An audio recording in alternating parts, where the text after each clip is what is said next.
Well, no, so actually it's weird. I don't know whether I ever decided... Well, I did decide to be an actor, but that didn't actually funnily happen until I was actually already at drama school. So, weirdly enough, I got into acting really by accident because there was nothing else I really wanted to do. I wasn't really great at school. I didn't like school. I'd say that I was an academic. I was playing sport a lot. Sport was something that I loved to do, but unfortunately I got quite injured when I was young, and it kind of stopped me really continuing down any sport path. And the only thing kind of that I enjoyed was messing about on stage for a laugh. So I did that at first, and then I was singing for a bit, and then school finished and I didn't know what I wanted to do. I knew I didn't want to go straight to work. I knew I wasn't ready, but I didn't know what else to do. So I decided to look at going into like acting. And I chose one drama school that was 5 minutes from my mum and dad's house because it just seemed logical. And I went there, I only applied there. I went there, I got in, and for the whole first year I wasn't sure that I wanted to be an actor. And then I found Shakespeare, and that was actually what did it for me. And I've been talking about that a bit today actually. Shakespeare was incredible for me because I wasn't asked to change who I was. I wasn't asked to put on any specific accent or do anything to myself to make myself fit into Shakespeare.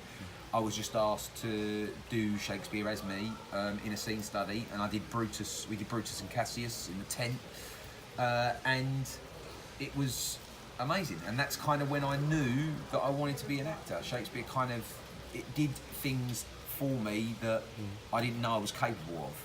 And then I fell in love with Shakespeare, and I definitely fell in love with acting. So that was kind of the turning point, really. But that was quite late, obviously. I was already in my first year of drama school.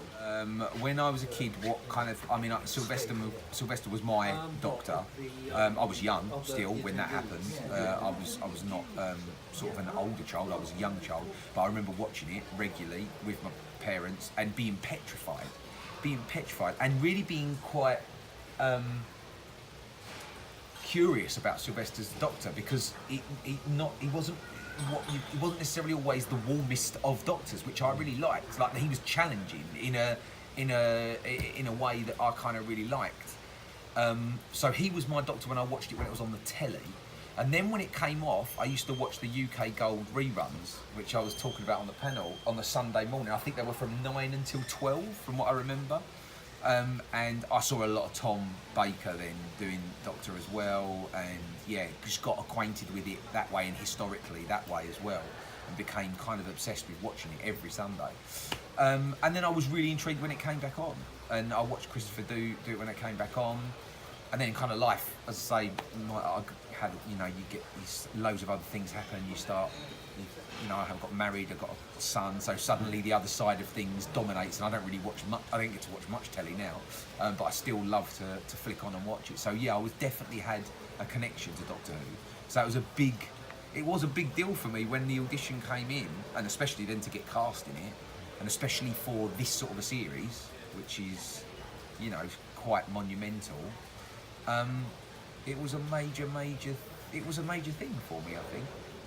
And to play a villain is great. It's about as epic as it can be. So yeah, the creation of the character. I mean, to obviously go from the audition where you have in your mind what this is going to be, and you have in your mind how you want to play it. And as I said already, like, I've made some choices vocally on what I wanted to do and things like that, and how I wanted it to be.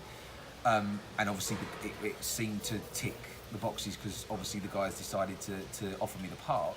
But then walking on set and realising how collaborative the whole thing was, like, that is always going to be something that sticks out in my mind massively. From Ep1, and even more so in Ep10, Jamie the director giving you bags of room to explore and to try things out and to try different takes, and not to worry, not for it to be a problem that we're using up time. Jodie just being, and everyone, like Brad, Tosin, Mandy, just being so generous, like, with their time and their energy, and Sharon as well, because at one, obviously Sharon was majorly in the team, like, she was there with the guys as part of the companions. But so the feel of that set and that place was unique. I've not worked on many places that have that feel, and that comes from Chris and Matt Sam and Nikki and Alex and everyone at the top, and spills down into like all the guys on set and Jodie and all of the guys on set, all the crew, amazing crew. It's just a place that feels like a family, and you do not get that feeling on every set you go onto. You really don't as an actor. There are times when you walk onto a set and you really don't feel welcome, and you don't feel like you can explore, and you don't feel like you can take time. And this is not one of them. This is a unique place to work, and I can see why people work there and they just want to stay there. Like, I can absolutely understand why that happens. So it's an amazing, yeah, an amazing world. Here he is. So Kate, Millennium, obviously keep the mask, and here he is, asleep at the moment. Yeah, so it was usually when we first started it was about, I don't know, it must have been 3. They're going to kill me, Charlie and Danny, if I get this wrong. Charlie and Danny. So Charlie Blewett, Danny Duffy, by the way. My two guys, my two mainstays from Millennium that were with me all the time, doing the makeup, the costume, getting me ready, taking care of me.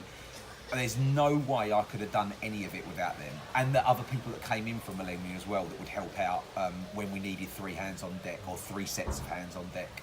So those two specifically, but everyone at Millennium were different class, and they were just amazing to work with, and I would work with them every time if I could. So yeah, at first I think it took about 3 to 3.5 hours, if I'm right.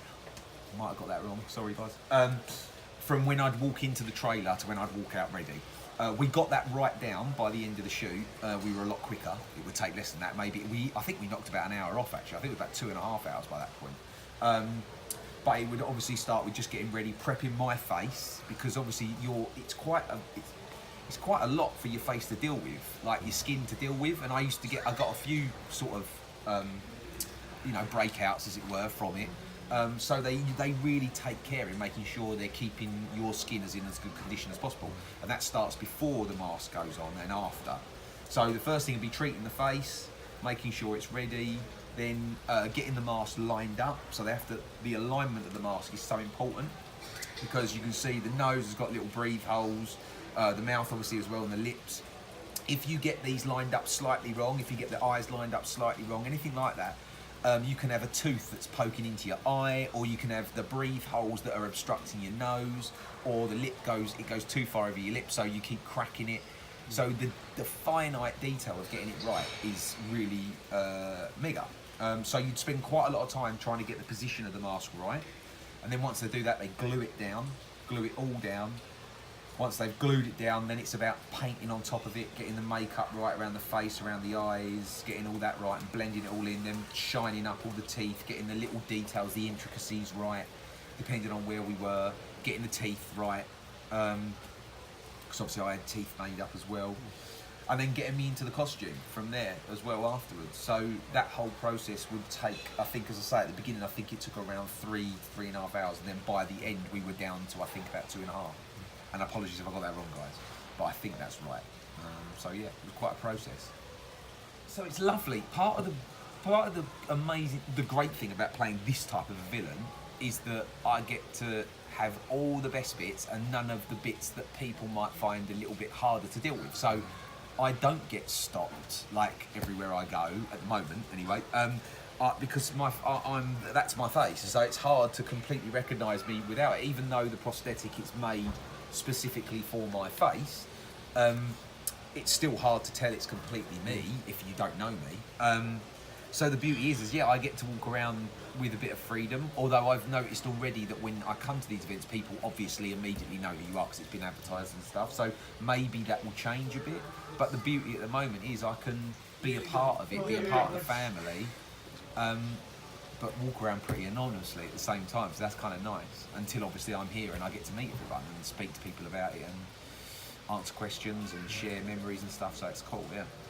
There's some things coming up. I'm waiting on confirmation on something that is going to shoot in the summer, but I don't know about that yet, and I can't. Obviously, a lot of these things you never can talk about. You sign your life away with a lot of them. So there's bits coming up. I'd like to get back on stage. If I'm being honest, I'm at a point at the moment where I've been on stage for a while, and I'm really feeling the urge to get back on stage. So I'd like to hopefully do that soon. And you never know. Maybe old Tim pops his head up again. Who knows? You never know with these things. So yeah, we'll see what happens.